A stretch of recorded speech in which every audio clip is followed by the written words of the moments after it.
Good afternoon. I'm Kathy Corman-Fry. I'm the CEO and founder of the Hot Mamas Project, and I'm an entrepreneur in residence here at the George Washington University School of Business.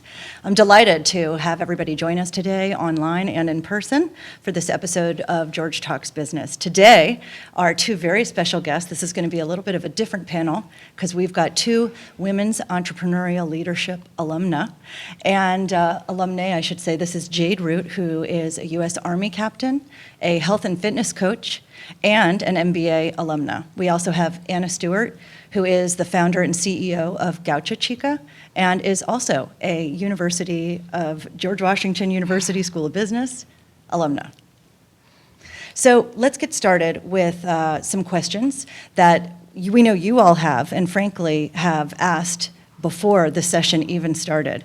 So before we get started with some of your questions, what I wanted to do is ask Jade and Anna just a little bit about your backgrounds, how you got started, because what we're learning is that there's some students and young budding entrepreneurs out there who really are wondering, what's it gonna take for me to start my business? So maybe we could start with you, Anna, in your journey to entrepreneurship, because both of you have had very interesting backgrounds. Yeah, thank you, Kathy, and thanks everybody for being here and joining us today.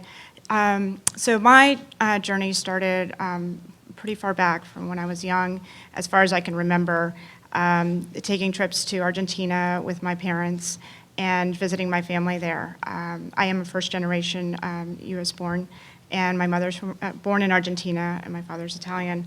But those trips were very special to me because we didn't really have any family here in the U.S. And experiencing those family encounters and learning about the country and the beautiful richness that it holds was really special to me, and I always looked forward to those trips. And as I grew older and started to appreciate more and more the beautiful things that they had in the country, including the products, the leather goods, and things like that, I always thought to myself, why don't we have those things here in the U.S.? And if they were here, I couldn't find them, or they were not readily available. So as I continued to grow older and appreciate all of those beautiful things, I promised myself that one day I would try to actually bring some of that, along with the culture from Argentina, here to the U.S. to share with the people here, and not just a product, but a product with a story woven in. So fast forward a little bit, I was in nonprofit public health for about 15 years. I myself had some health issues in 2015, and that sort of prompted me to kind of pivot my direction, and that's when I decided to actually go ahead and take the leap and start my own business. So then in 2017 is when I launched Gaucho Chica officially, and the name comes from my grandfather, who was a gaucho. So he was an authentic Argentine gaucho who trained wild horses, and he also was a craftsman in his own right, weaving and making his own lassos and whips from leather, and very unique artisan.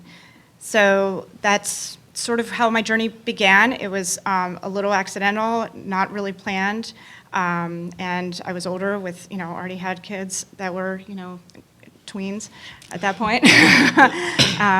So for me, that was a very exciting time. And now I continue to move forward and try to focus on how I can scale my business and continue to share the message. If you go on my website, and I hope that you will, you'll see that it's not just products there, but you'll see beautiful pictures of the country and stories. I have a travel blog and a food blog. So you can sort of experience the culture through what I have on my website, and I hope you would enjoy it. And that's gauchochica.com, Yes. Just in case you were wondering. Yeah, okay. All right, and Jade, you're wearing this uniform, but also you are an entrepreneur. So tell us how those two go together and where it all started. Yes, ma'am. So good morning, everyone. Thank you for being here. I'm excited to be here. This morning, actually, I woke up and I had out two outfits. I had my nice suit out that I was going to wear for you guys, and then I also had my uniform, and I was torn between which one I wanted to wear, and I decided at the last minute to put on my uniform. The reason why I wanted to wear my uniform is because it does speak to so much to the heart of who I am and how I came to my business as a fitness and health coach, and it's definitely built the platform that I currently have, as well as the clientele that I have in my business. So you guys saw from my bio, I'm a mother of three, ages 9, 8, and 2, and my husband just recently retired as a major out of the Army. So the Army is very much, it's a world that I've been born into. I've always had a passion for health and fitness, but never really had the vision on how to make my worlds fit together, being that I was a service member, but also had this passion, health and fitness. In 2010, right after I redeployed back from Afghanistan, I got married and to a man that was also in the military, and we had our 2 children, a boy and a girl. Seems like the perfect life because everything happened for me all at once in a span of 3 years. I had one of each, my daughter and my son, and then soon after I went through a divorce, and it left me as a single mom of 2 children, ages 2 and 1, and PCSing, moving. I moved to Fort Hood, Texas, and that's really where I found the vision for my business. I knew for a mom, I was looking for something for me. I invested a lot of what I was into my career as an officer and also to my children, but not much for me. And so I started investing in me, and that's how I became a competitor. So I do national level fitness, bodybuilding, competing. So I'm actually going for my pro card this summer. And that led me to this amazing platform of phenomenal women that inspired me and that I learned from. And I had mentors that reached out to me that brought me into the health and fitness industry. And it wasn't until 2017 that my footsteps led me here to GW and the School of Business. And I went to Kathy's class and the Women's Entrepreneurial Leadership course. And she asked us to do this mind mapping and to really define, who you are, and if you had a business, what was your market segment going to be? And it was very overwhelming for me because I realized I had a passion, but I didn't have an exact vision on how to make all of my worlds and all of my passions come together. And it's because Kathy pushed me outside of my comfort zone with my business venture that I'm here now with a thriving business. And many will say that it was like I was an overnight success, but when I really look back on the past 5 and 6 years of hills and valleys and just maneuvering through being a single mom and my profession as an officer, and now remarried, and we're a blended family. She helped me really find how I can tap into all those passions and bring them together so that I could be successful. So those 5-6 years of my life really has set the platform that's brought me here to you guys today. So I'm really excited to be here. Okay, and thanks for the shout out, but I will say that women's entrepreneurial leadership tends to attract some students who think entrepreneurially. So just because you don't have a business or a side hustle or dreamed of having a business doesn't mean you're not an entrepreneur. U.S. companies and frankly, companies around the world are very interested in innovation. And so the entrepreneurial skills that you all use in institutional organizations, you're also using in your own businesses, which is great to see that crossover. So one other thing I wanted to ask you guys has to do with tips that you would give entrepreneurs who want to get started and grow their business. We know from class that there's so much research showing that countries, companies, and communities that invest in women, they are basically investing in an economic powerhouse. The stats are really staggering. And so we even have a number of men in the class who really just want to understand this and don't want to miss that meeting. But to add other people to that economic powerhouse, what guidance would you give them? What are some must-haves that really helped you, or maybe even you see some folks faltering with specific areas and you think, here's a great tip for you. Jade, Anna, who wants to start? So first of all, I would say that you need to be patient and consistent. Through those years of building my platform, I didn't know exactly what the business was going to look like. So it was more of exploring and learning myself and developing as a professional and focusing there and growing as a mother, growing as a wife. I really do believe that it's being consistent in who I was, very transparent. So if you ever go out to any of my social media platforms, I'm an open book, and that's just me. That's just something unique to who I am. But I have found that because I am so transparent and so I'm so consistent, that I end up tapping into a clientele base that I never dreamed imaginable through just sharing the trials that I've gone through. Case in point, I've just experienced going through breast implant illness, and I had my explants taken out.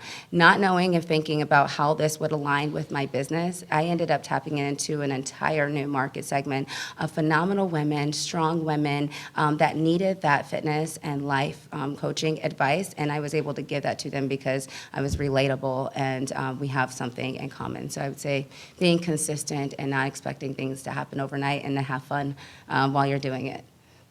Great, thanks. Great.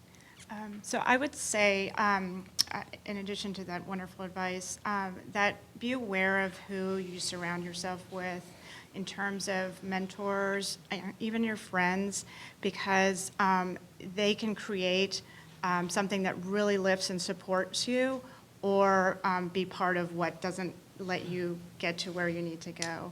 And I mean, not just because she's here, but Kathy has been a great mentor all these years as I've grown into my business.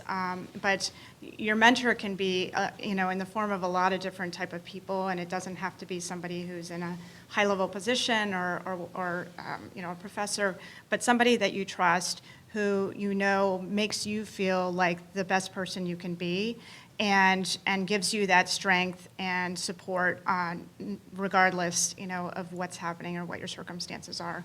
So I would just say definitely, be aware of who you surround yourself with, those mentors, and those mentors can be your mentors for life, just as your friends, because there's so many different chapters sometimes in people's lives, and they may, come in and out, but they will always be, a great guide for you. Yeah, that's wonderful. And also, one of the things we talk a lot about in class is mentors as a real gold mine. And some research that we've done shows that people with 5 or more mentors actually have higher self-confidence. And so those of you who have been part of that email chain that goes around saying those with 5 or more close friends are happier, the newsflash is it actually translates into your professional world too. And what Anna is talking about is something really interesting because it's about valuing who is at your personal board of advisors table right there, and not just letting anything come through like a general admission concert. You know what I'm saying? Yeah. So we're going to ask another question, but additionally, if you all have questions, please feel free to come up. Is there a designated place where they should be? Right over here. Okay, great. So this is a question that we've gotten from folks who are coming to this session in advance. And is it enough to really be excited about your venture, or what else does it take? Because there's got to be some hard times, right? So how long does that passion last, and can you just ride on that alone? Go ahead. And it's like, definitely no. Well, I'm going to actually tap on to something what Anna actually said about mentorship is, yes, you have to have excitement, but yes, there's going to be a time you might reach a burnout or you reach this standstill, and I very much experienced that standstill from 2018 to 19, where I fell off in my business and my momentum forward. I became overwhelmed with all the different things that I had to manage between being a mom and a wife, and I had just finished grad school and preparing for upcoming deployments, and I surrounded myself by some people that can be bitter and say, what are you doing? So here's a perfect. My parents are dual military, so they definitely see the military path is the path to go, and any other path outside of that, it's strange and it's weird to them. So so my parents said, what is it that you're doing? Like what do you want? How far do you want to go in your career as a military officer? But then I knew I had my passion as a fitness and life coach. So that fell off, and I started putting all I had into my career. But I had a girlfriend of mine reach out to me who believed in me and knew that I was too good to let go. And she brought me back under her wing and said, you need to reach back out to your team, and you need to get your business back in line. And then at the same time, Kathy reached out to me and brought me on board to be a mentor here at GW in her Well course. And that completely flipped my career, my business back 180, and now I'm thriving again, but it's because I've surrounded myself with the right people. So I would actually jump on to what Jade had said earlier about the patience component, because it does take a lot of patience, and I don't think anybody who's tried to launch their own business will ever say that it doesn't. But also perseverance. The passion is there, but it will. You'll have waves, and that's just normal. And I think that one of the other crucial pieces is don't feel like you just have to go with the norm. And even if it's not in your nature to explore or sort of push boundaries, sometimes people might steer you in that direction. But if you feel in your heart that that's the best thing for your business, I think that you just have to take that risk. And sometimes it may backfire, and sometimes you just there'll be times when things go really well, and times when they don't. And that's normal, and that's just part of having a small business, being an entrepreneur, and exploring, because every situation is different and unique. So you can't really put a specific sort of plan that will work for one fits all. Yeah. That's great. Okay. Well, thanks for that. And also thanks for just sharing so much about, so both of you have had personal health struggles. And it sounds like entrepreneurship came in at a time that worked for your time and schedule. So can you talk a little bit about that? Because that is a thing that we talk about a lot in class, and then we hear from other entrepreneurs who are looking for more control over their schedule. And this is actually a huge deal. So how does that work? Okay, I'll go first. So in my situation, I was actually diagnosed with cancer in 2015, cancer-free as of now. But so that was obviously very scary and an unknown world for me. And I, at the time, had my 2 daughters and my husband, my family, my parents, all around me to support me. But it still made me reevaluate everything that I was doing at the moment and all the things that I had done up to then that had led me to the point of my career where I was when this happened. And the environment that I was in my workplace was also quite toxic. And so it really, all of those things together made me realize that it was time to really make a decision, to make a change for my health, for my family, because they are the priority in my life. And so this was a way for me to be able to manage my own time, do the things that I needed to do with my family, spend more time with my family when I could, go to games and things like that, and pick up my daughters from school when I needed to, without having the extra burden or stress of being in a specific 9-to-5, for example, job environment. And thankfully, I was in a position where I could do that and kind of take that leap. So if sometimes that's the scariest part, is just not knowing what's going to happen once you do take the leap. But if you don't try, you won't know. So. It's really, And what's worse for you? Trying and the scariness that goes with that, or not trying and the regret that goes with that? probably not trying. Not trying, okay. Just because that's my nature. Yeah. And just, because I will always be thinking, why didn't I do that?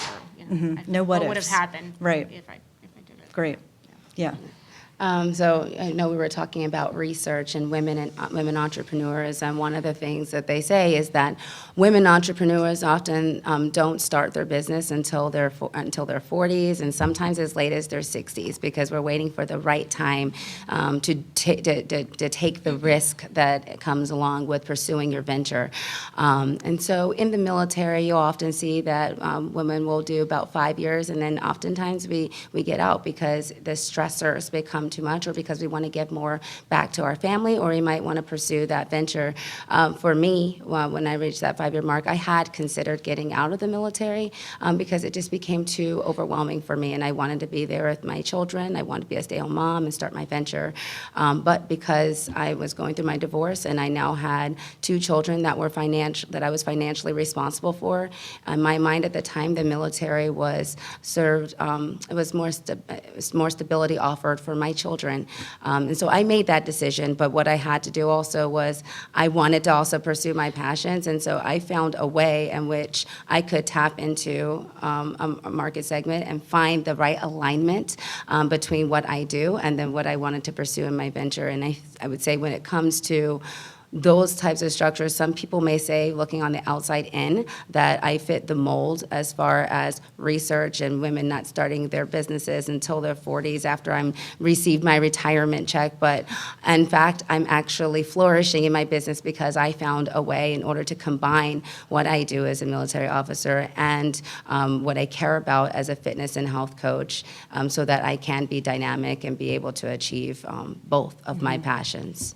And it's interesting you mentioned the topic of risk, because there is a lot of research, and this also shows up in women who don't apply for jobs unless they meet an incredibly high percentage of the criteria or requirements, and that in fact we can take a couple notes here for men who will actually apply when it's around, maybe they meet 50%. And a lot of it is this kind of growth mindset that we hear about from Carol Dweck. It's taking chances, it's being willing to experiment and test and retest.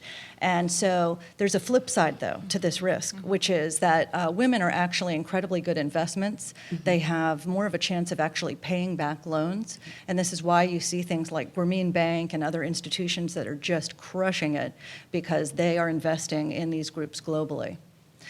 So if anybody has a question, please go ahead and stand up there. I'm going to ask one more question to Anna and to Jade, which came in actually through a State Department International Visitors Leadership Group. And they want to know about internationalizing your business. So as a health and fitness coach, you're affiliated with a global organization. Yes. Your organization is international to begin with. So are there extra things that we need to keep in mind as entrepreneurs when you're dealing with a global or multinational environment? So in my case, for example, I'm dealing solely with importing products from a country that's more than 5,000 miles away. So there was a lot of consideration in terms of how is that going to be, handled logistically. I am completely fluent in Spanish, so I have that leg up. But still, there are a lot of other, logistical, hurdles that you have to maneuver in terms of importing products, especially when certain barriers are, put upon importing products, et cetera. And I think that I had an exciting, I'll just share an aside, I had an exciting moment the other day because I had my first customer from London who purchased an item. And so it just, it's really nice to feel like I'm not just bringing something here, but I'm able to have an impact somewhere else in the world as well. And so I think just making sure that you do your research, you understand well what you're getting into, especially if you're going to go global, and all of the different sort of cultural differences as well, because that's another area where you want to be really careful and making sure that you are not overstepping any sort of cultural norms that you don't want to offend or go the That's wrong interesting. direction. So it's sort of do your research. Obviously, you have an advantage being bilingual.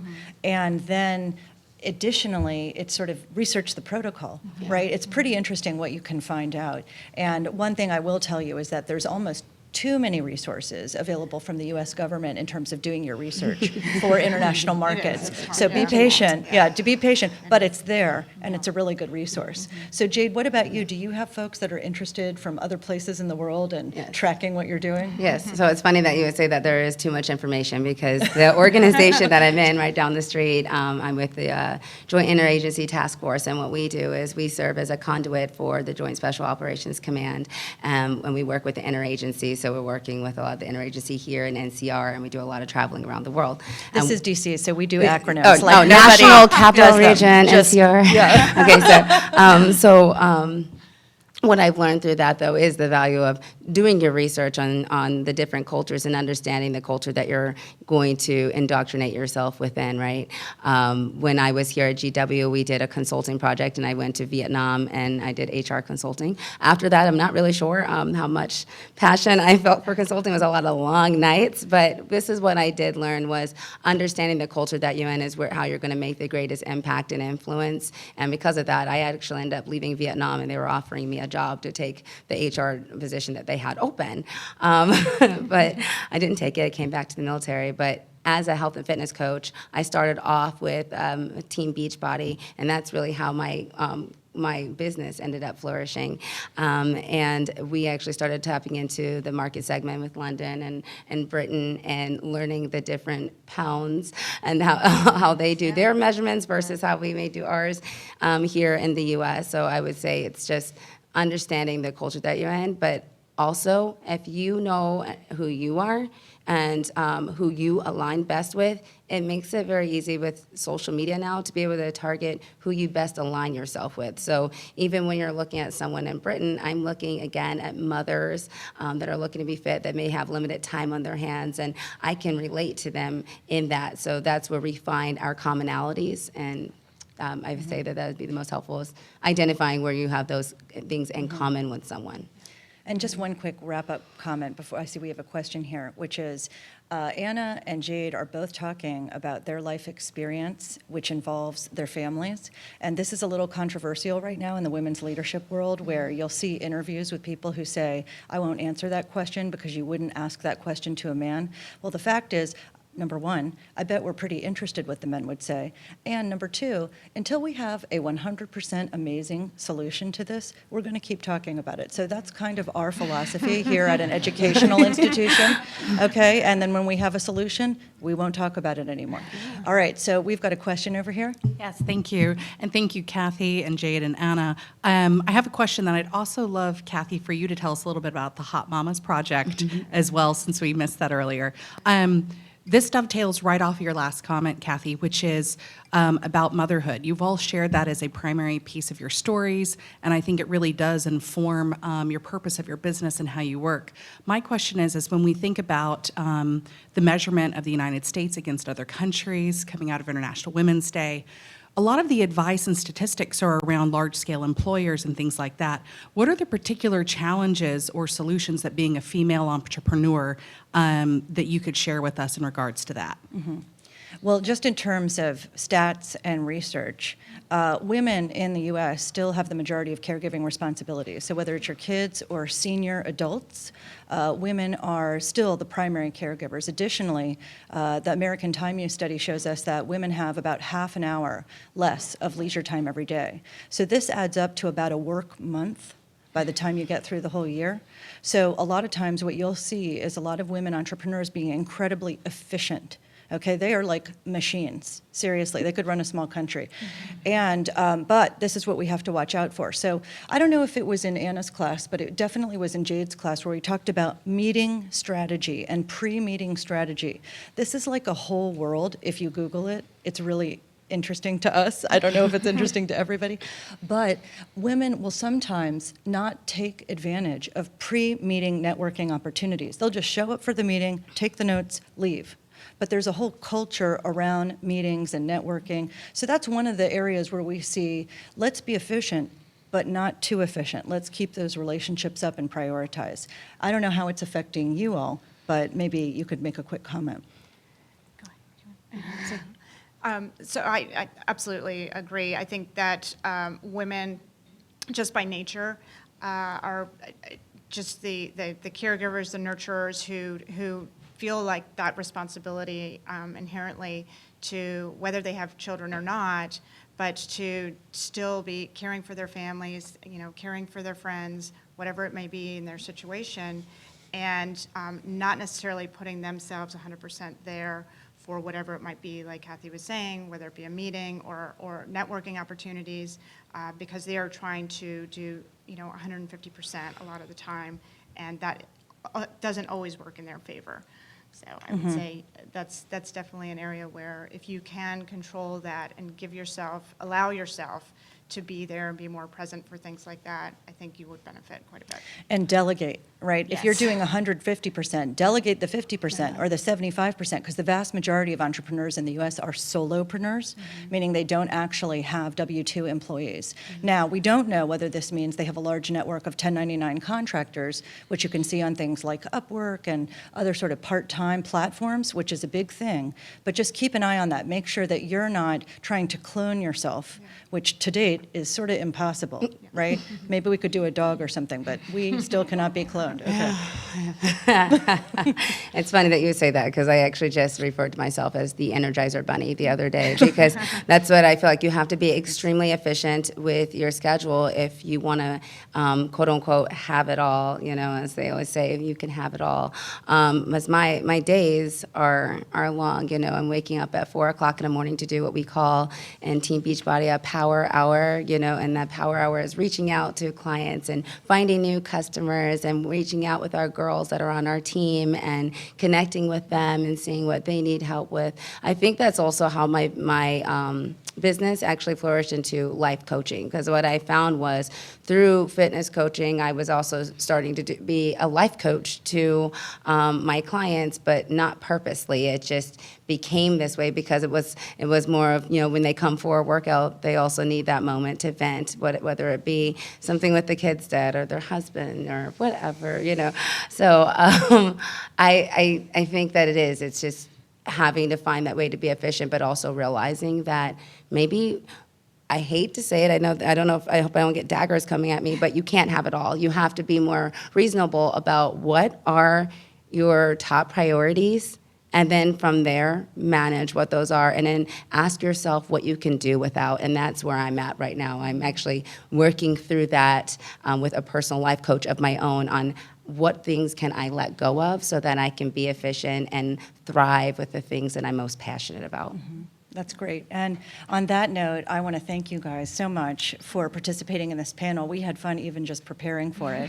And thank you all for being here in person and online. And I want to give a special shout out to the admits over at the Marvin Center. Congratulations on getting into GW. We know you're watching now. Good job.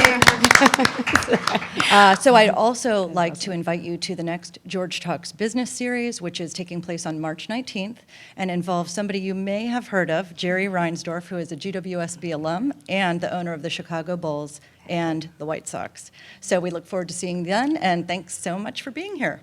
Good job, guys. Nice work.